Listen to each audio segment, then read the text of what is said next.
Hello दोस्तों, कैसे हैं आप लोग। उम्मीद करता हूं सब एकदम अच्छा होगा। दोस्तों, इस वीडियो के अंदर हम लोग वहीं से शुरू करने वाले हैं जहां हमने लास्ट वीडियो में खत्म किया था। पिछली वीडियो के अंदर मैंने आप लोगों को अकाउंटिंग इक्वेशन चैप्टर की शुरुआत कराई थी। आपको बताया था कि क्या अकाउंटिंग इक्वेशन होती है, कैसे वो बनती है, क्या एसेट होते हैं, क्या लाइबिलिटीज हैं, क्या कैपिटल है। एंड फिर उसी से रिलेटेड मैंने आपको एक बहुत लंबा चौड़ा सा क्वेश्चन कराया था। अब इस वीडियो की शुरुआत में एक अनदर क्वेश्चन से करने वाला हूं और उसके बाद फिर डेफिनेटली हम लोग जितने ज्यादा चीजें हो सकेंगी उतनी ज्यादा चीजों को कवर करने की कोशिश करेंगे।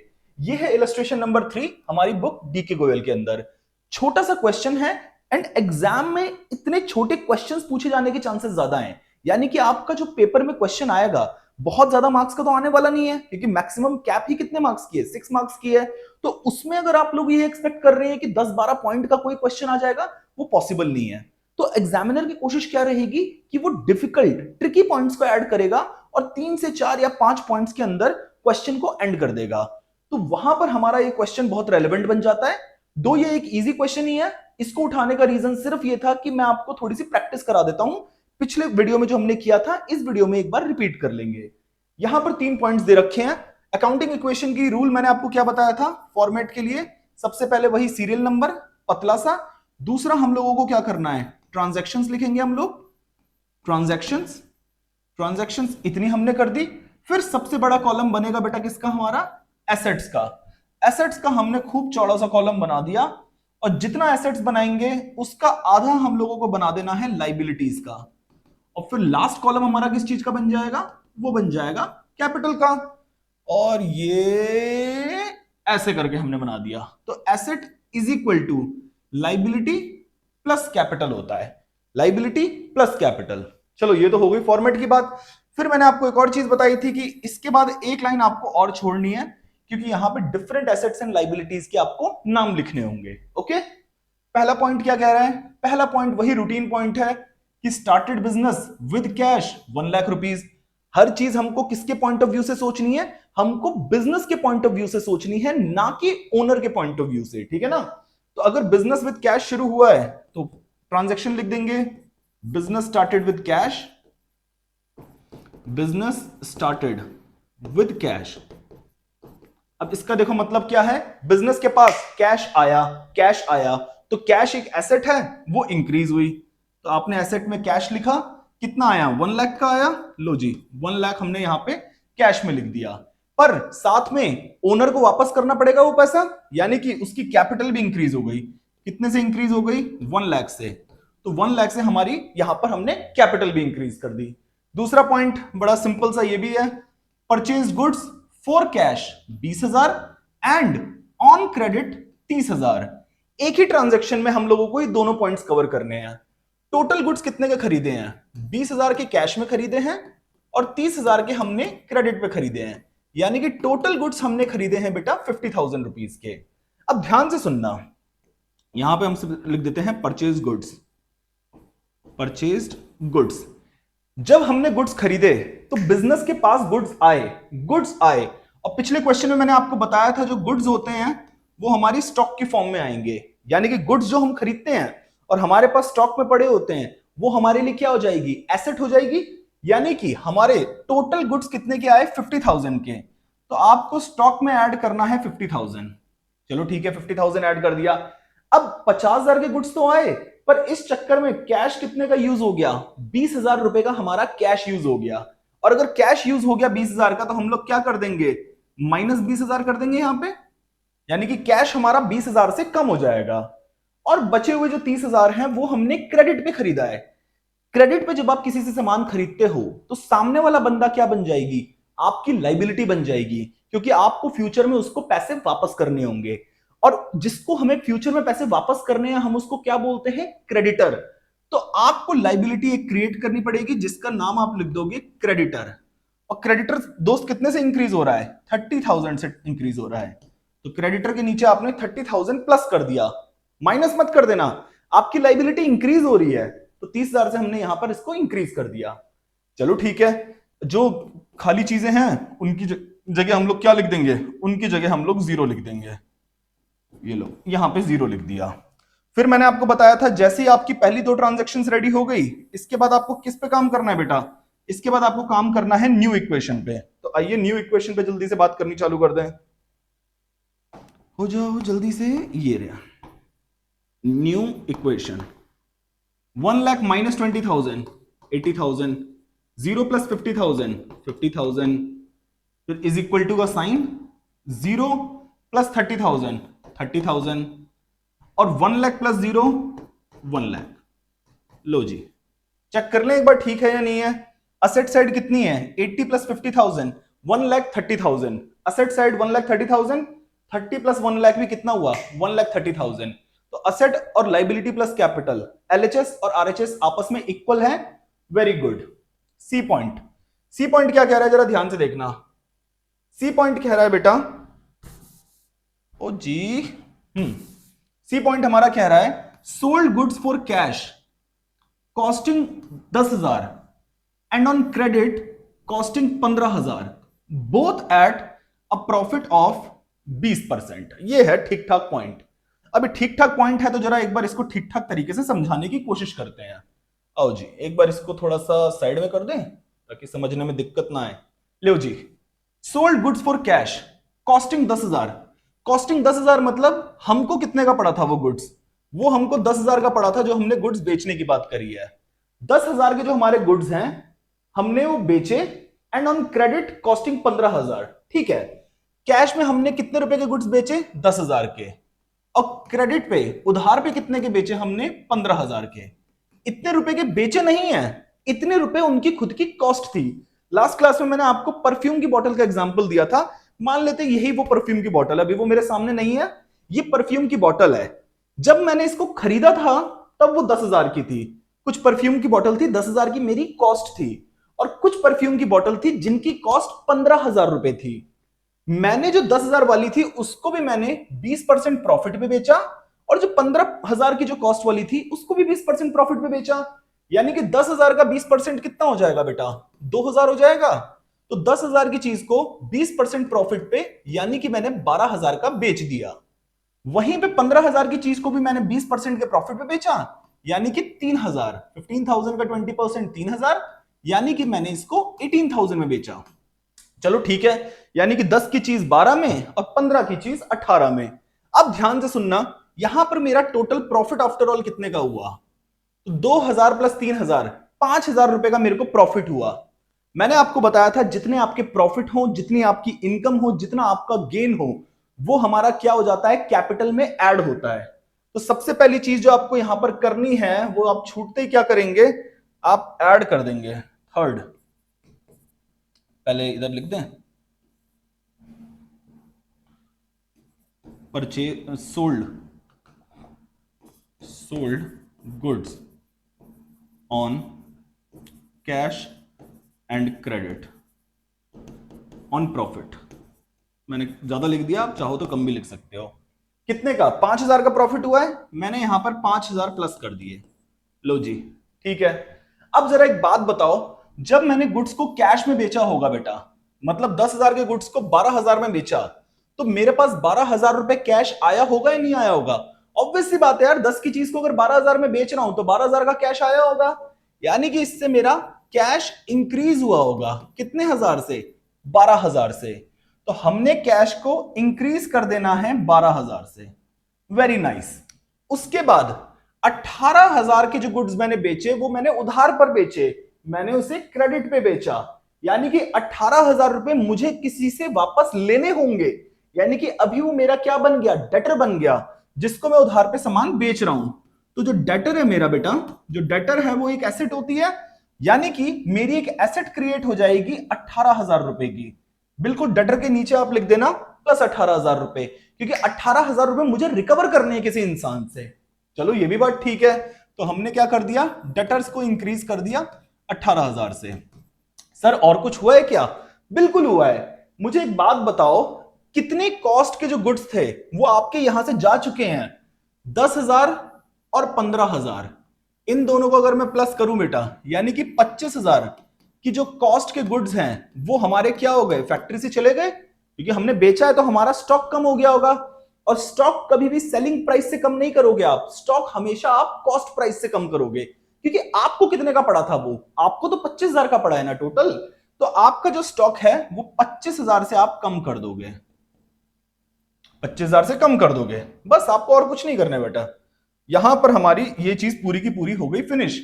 जहां खाली जगह है उन जगह पे जीरो लगा दो एक बार फटाफट से। ले जी, ये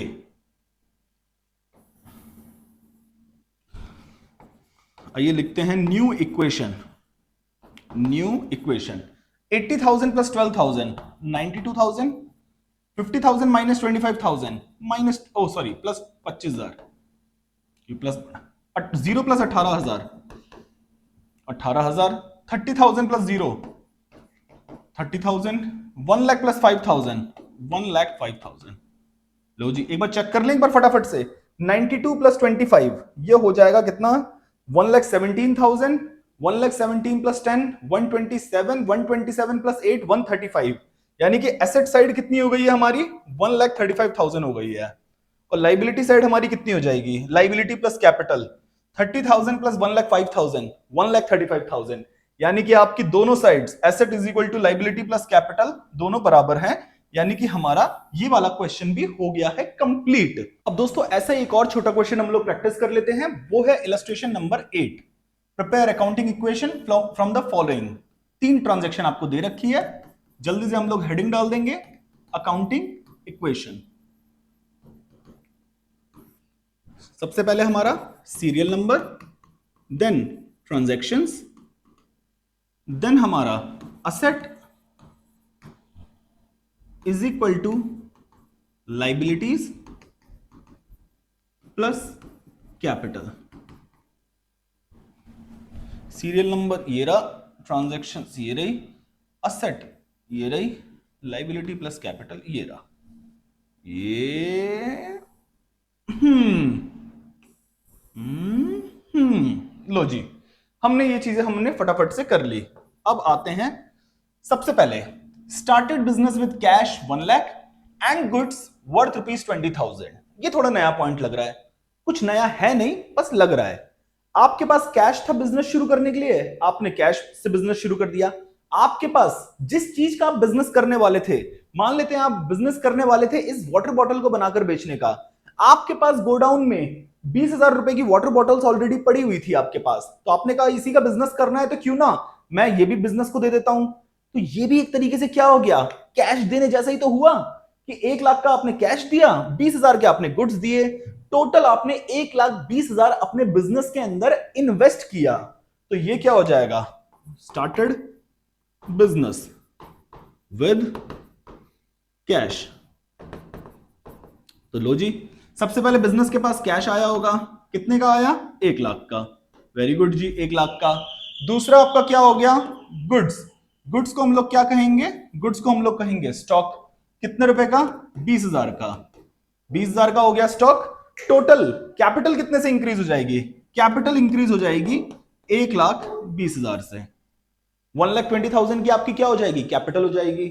फिर उसके बाद point number B seems like a good point. B point क्या कर रहा है, इसको हम लिख देते हैं सोल्ड गुड्स एट प्रॉफिट। क्या कह रहा है ये, sold 50% of the above goods at a profit of 2,000 on credit to Ram. Sold 50% of the above goods. Above goods की जो ये बात कर रहा है, ये कौन से गुड्स की बात कर रहा है, इन वाले गुड्स की बात कर रहा है, ये 20,000 वाले गुड्स की बात कर रहा है। तो देखो 20,000 के जो गुड्स थे जिनकी कॉस्ट 20,000 थी, उसका 50%, तो इसका 50% कितना हो जाएगा, 10,000 हो जाएगा। 20,000 का 50% 10,000 होता है। 10,000 के गुड्स को कितने प्रॉफिट पे, 2,000 के प्रॉफिट पे बेचा, यानी कि 10 के गुड्स को हमने 12,000 का बेचा। और 12,000 भी हमने कैश में नहीं बेचा, हमने उधार पे बेचा, क्रेडिट पे बेचा राम नाम के बंदे को, यानी कि 12,000 के जो हमने गुड्स बेचे हैं सामने वाले को उधार पे बेचे हैं, तो सामने वाला हमारा डेटर बन जाएगा। यानी कि एक और एसेट हमारी यहां पर तैयार हो जाएगी जिसको हम लोग बोलेंगे डेटर। डेटर कितने के तैयार हो जाएंगे, 12,000 के, क्योंकि हमें 12,000 रुपए लेने हैं राम से, तो हमारा डेटर के नीचे हम लोग क्या कर देंगे, 12,000 प्लस कर देंगे। उसके बाद दूसरी चीज 2000 का हमारा प्रॉफिट हुआ है। 2000 का जो प्रॉफिट हुआ है उसे हम लोग क्या करेंगे, कैपिटल में ऐड कर देंगे। पिछले क्वेश्चन में आपको बताया। और आपके गुड्स कम हुए, कितनी कॉस्ट के, 10,000 के कॉस्ट के आपके गुड्स कम हो गए क्योंकि आपने उन्हें बेच दिया। तो आपको स्टॉक भी माइनस करना पड़ेगा 10,000 रुपए से। माइनस कर दिया 10,000, यहां लिख दिया मैंने 0। बस उसके बाद आपको कुछ करना ही नहीं है।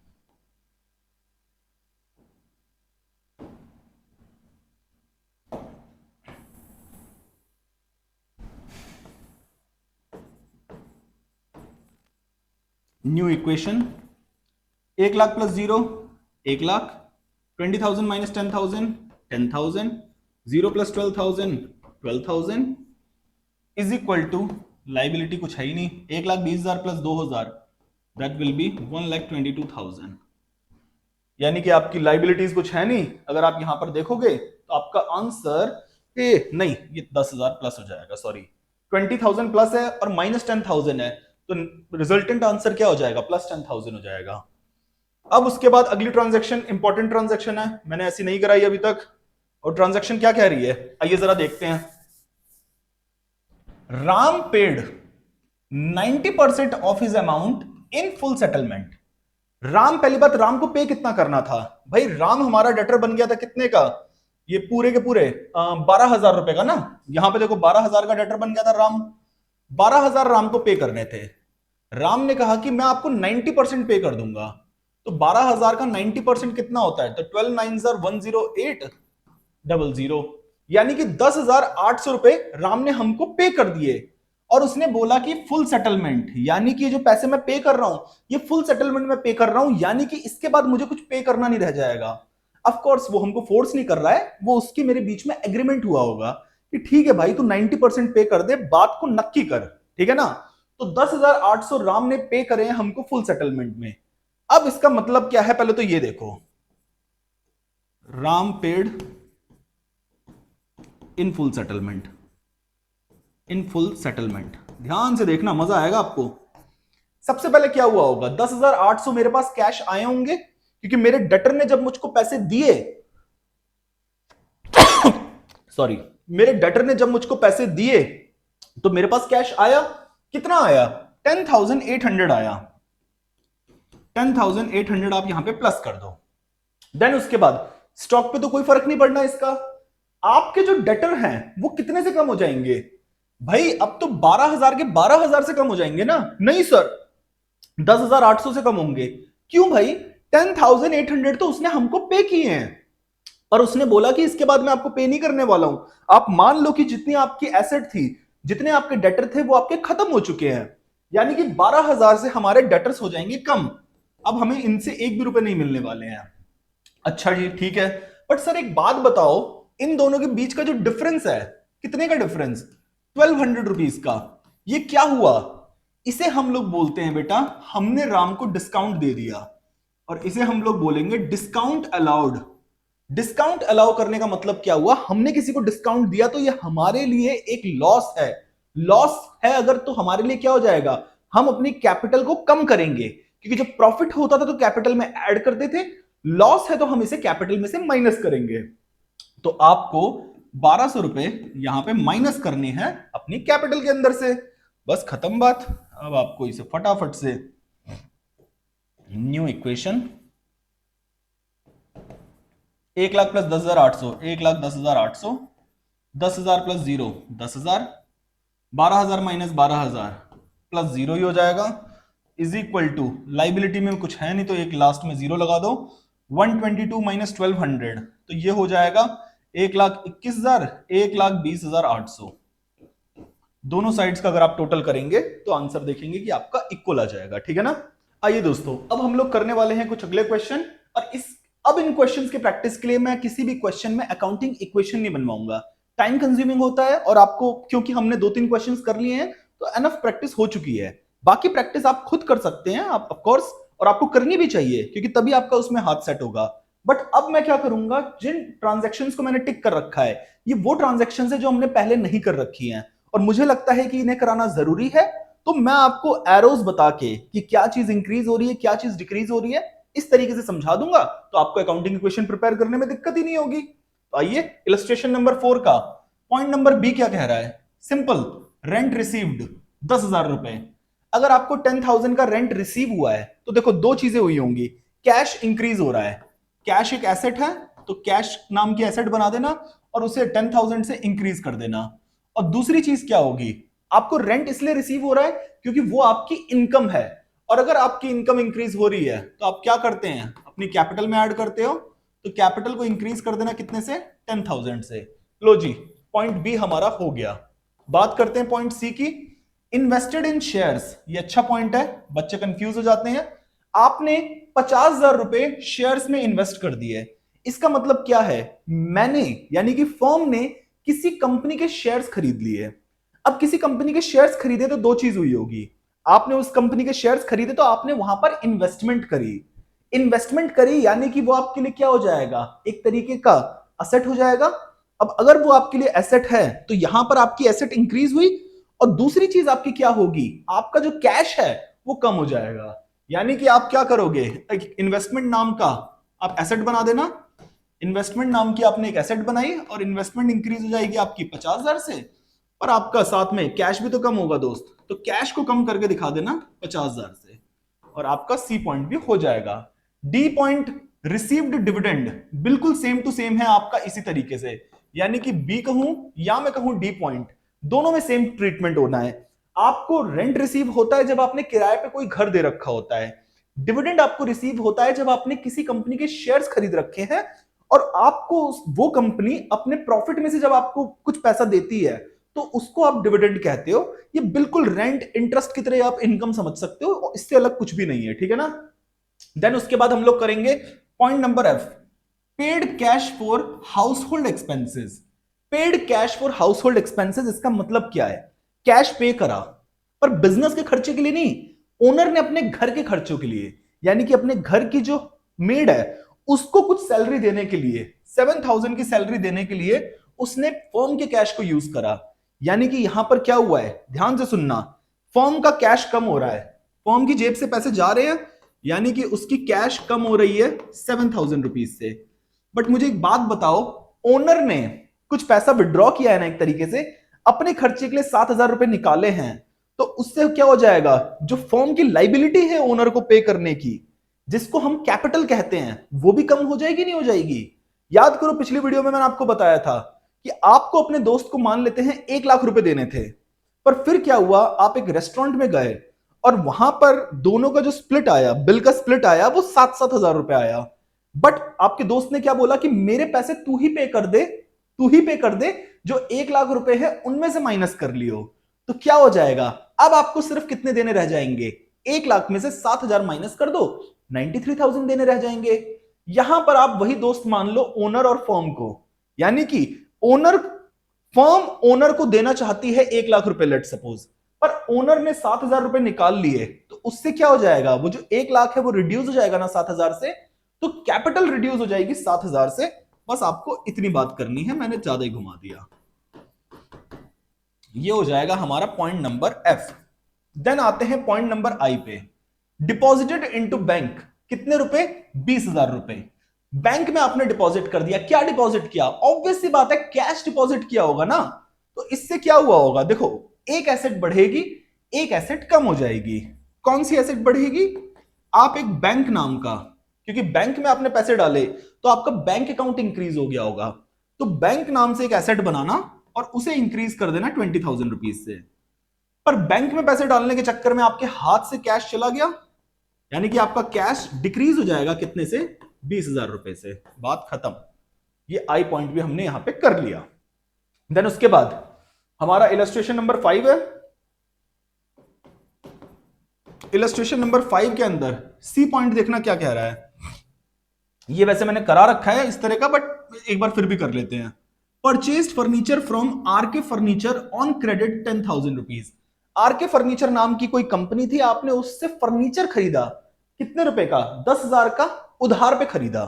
चलो ठीक है, सबसे पहले क्या हुआ होगा, फर्नीचर नाम की एक एसेट आपकी बढ़ गई होगी, घर में एक सुंदर सा फर्नीचर, ऑफिस में सुंदर सा फर्नीचर आया 10,000 का, आपने कहा गुड्स तो है नहीं सर, 10,000 का फर्नीचर खरीदा, तो आप एक काम करो ना, स्टॉक को इंक्रीज कर दो। जब आप पहले गुड्स परचेज कर रहे थे तो भी तो आपने स्टॉक को इंक्रीज किया था। अरे मेरे भाई, गुड्स में और किसी एसेट में डिफरेंस होता है। जिस चीज का आपका धंधा है उसे जब आप परचेज करते हो तो आप उसे कहते हो गुड्स हैं, वो आपका स्टॉक बनते हैं। बट जिस चीज का आपका बिजनेस नहीं है, आपने मान लेते हैं मेरा पढ़ाने का बिजनेस है, अगर मैंने कोई एसी खरीदा है तो वो एसी मेरे लिए एसेट बन जाएगी। और अगर कोई चीज मेरे लिए एसेट है तो वो उसके खुद के नाम से जानी जाएगी। जैसे यहां पे हमने फर्नीचर को रख दिया है, तो फर्नीचर आपका इंक्रीज हो जाएगा 10,000 रुपए से। दूसरा, आपने क्रेडिट पे उधार पे खरीदा है तो आपकी लाइबिलिटीज इंक्रीज होंगी, और लाइबिलिटी का नाम क्या हो जाएगा? क्रेडिटर। जब आप किसी से उधार पे सामान खरीदते हो तो आपकी लाइबिलिटी भी इंक्रीज हो गई, कितने थाउजेंड से? 10,000 से। लो जी, ये पॉइंट हो गया। फिर पेड कार्टेज, सिंपल सा पॉइंट है। पेड कार्टेज के अंदर भाई, कार्टेज एक खर्चा होता है, किराया भाड़ा, रिक्शे ऑटो का जो किराया भाड़ा होता है उसको हम लोग कार्टेज बोलेंगे। कार्टेज एक खर्चा है, तो इससे क्या हो जाएगा? सबसे पहले तो आपका कैश कम होगा। कैश कम हो जाएगा कितने से? 100 रुपए से, क्योंकि आपने उसको पैसे दिए। दूसरा, खर्चा है तो इसलिए वो आपकी कैपिटल को भी कम कर देगा। 100 रुपए से आपकी कैपिटल भी कम हो जाएगी। देन इसके बाद आते हैं बेटा हम लोग पॉइंट नंबर एफ पे। Point number F is related to point number C, मतलब cash paid to R K furniture in full settlement 9700। याद करो, पिछले से पिछला क्वेश्चन जो मैंने आपको कराया था उसमें फुल सेटलमेंट वाला पॉइंट आया था, वहां पे हमें लॉस हुआ था, कैपिटल कम हुई थी। यहां पर हमको देखना प्रॉफिट होगा। कैसे? आइए समझते हैं। आपने फर्नीचर परचेज किया था आर के फर्नीचर से, कितने का? 10,000 का, और उसको बोला कि पैसे बाद में देंगे। आपने उसको पैसे पे करे, पर कितने पे करे? 9700 पे करे। और आपने बोला कि भाई पूरा क्या पूरा फुल सेटलमेंट हो गया है, अब इसके बाद में कोई पैसे नहीं पे करूंगा। 10,000 के बदले में आपको सिर्फ 9700 देने पड़े, मतलब आपको 300 रुपए का डिस्काउंट मिला आर के फर्नीचर से। अच्छा ठीक है, तो सर इसका क्या इंपैक्ट होगा? सबसे पहले देखो, कैश पे करा है आर के फर्नीचर को, तो भाई हमारी जेब से कैश कम होगा। कितने से कम होगा? 9700 पे करे ना, तो 9700 से कम होगा। फिर 300 रुपए का आपको प्रॉफिट हुआ है, और अगर प्रॉफिट हुआ है आपको तो आपकी जो कैपिटल है वो इंक्रीज होगी 300 रुपए से, क्योंकि जब भी प्रॉफिट या गेन की बात आती है तो वो कैपिटल को अफेक्ट करते हैं। लास्ट चीज क्या होगी?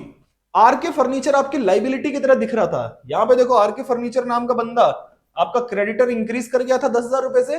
अब आपने उसको जैसे ही पे कर दिया तो आपके 10,000 से क्रेडिटर भी क्या हो जाएंगे? कम हो जाएंगे। तो लास्ट चीज जो आपको करनी है वो आपका क्रेडिटर क्या कर देगा? डिक्रीज कर देगा 10,000 रुपए से। लो जी, ये काम भी हमने यहां पर कर दिया। फिर उसके बाद हम लोग फटाफट से करेंगे इलस्ट्रेशन नंबर 6। इलस्ट्रेशन नंबर 6 में देखो जरा,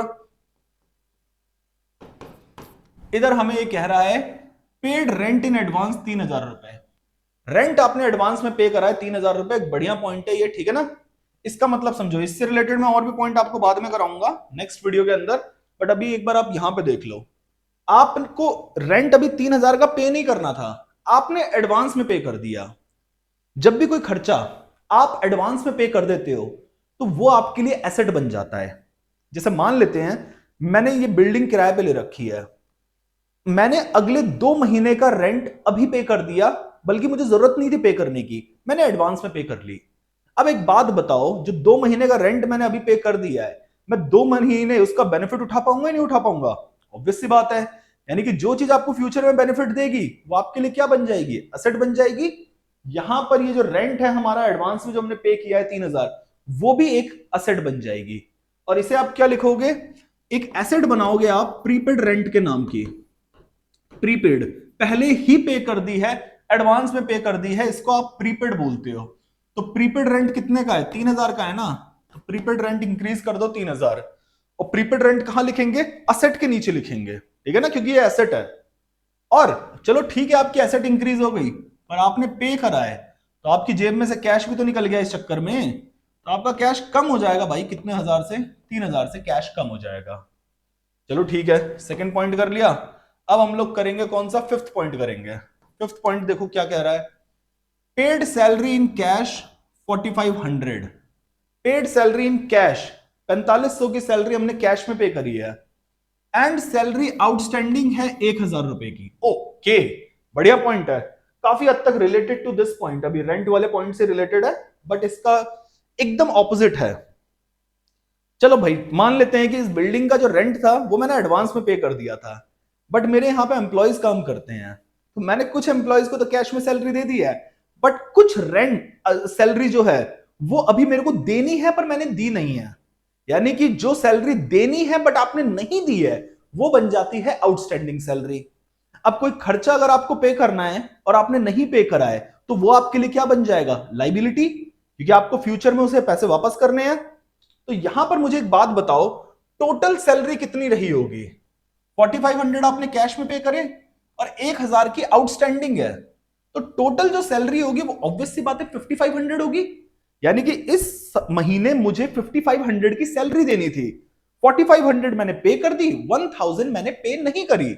तो मुझे एक बात बताओ, टोटल खर्चा कितना था? जितना खर्चा था वो कैपिटल को कम कर देगा। भैया कैपिटल कम हो जाएगी 5500 रुपीज से।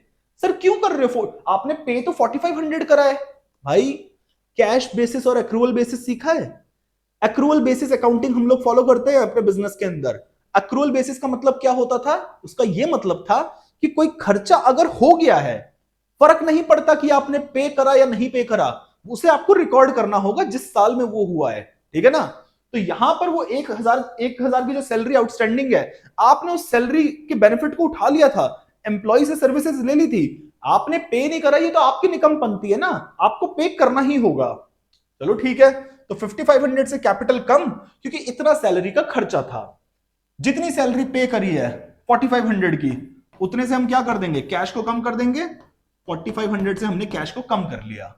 लास्ट चीज हम क्या करेंगे, 1000 से हम क्या करेंगे, एक लाइबिलिटी बनाएंगे आउटस्टैंडिंग सैलरी नाम की। 1000 की सैलरी हमें देनी थी पर हमने नहीं दी, तो हम 1000 से आउटस्टैंडिंग सैलरी बढ़ा देंगे। तो यहां पर देखो मैंने आउटस्टैंडिंग सैलरी नाम की एक लाइबिलिटी लिख देता हूं, लाइबिलिटी बनाएंगे और उससे हमारा क्वेश्चन पूरा हो जाएगा। और 6 पॉइंट हमारा क्या कह रहा है, bought motorcycle for personal use 30,000। बहुत सिंपल है मैंने अपने बिजनेस के पैसों को यूज करके अपने पर्सनल यूज के लिए एक मोटरसाइकिल खरीद ली। सिंपल सी बात है, बिजनेस में से पैसा निकाला है ना, तो बिजनेस के पास पैसा कम हुआ, यानी कि कैश रिड्यूस हो गया। कितने से कम हो गया? 30,000 से कम हो गया। और कैश रिड्यूस हो गया तो भाई कैपिटल भी रिड्यूस होगी या नहीं होगी? क्योंकि इसे हम क्या बोलते हैं, ड्रॉइंग। तो कैपिटल भी कम हो गई 30,000 से। याद रखना, ओनर अगर बिजनेस में से पैसे निकाल रहा है, चाहे बाइक खरीदे, गाड़ी खरीदे, परफ्यूम खरीदे, न्यूक्लियर बॉम्ब खरीद ले, जो मन कर रहा है उसका खरीदने का, जो भी खरीदेगा वो ड्राइंग्स होंगी, और ड्राइंग्स होंगी तो कैपिटल कम हो जाएगी, बात खत्म। और कुछ भी नहीं करना है यहां पे, ठीक है ना? अभी के लिए हम लोग सिर्फ इतना ही करते हैं, ठीक है ना? बाकी का हम लोग नेक्स्ट क्लास में करेंगे, एक नए टाइप ऑफ क्वेश्चन से रिलेटेड होगा। एंड मेरी कोशिश रहेगी कि नेक्स्ट वीडियो हमारी लास्ट वीडियो होगी। 3 वीडियोस के अंदर हम लोग अपना अकाउंटिंग इक्वेशन पूरा ओवर कर देंगे। आई होप आपको समझ आया होगा। कोई डाउट है तो आप नीचे मुझसे पूछ सकते हैं। बाकी वीडियो को लाइक जरूर करना एंड सब्सक्राइब करो, हेल्प मिलेगी आपको बहुत ज्यादा। Thank you so much guys, see you in the next video, bye.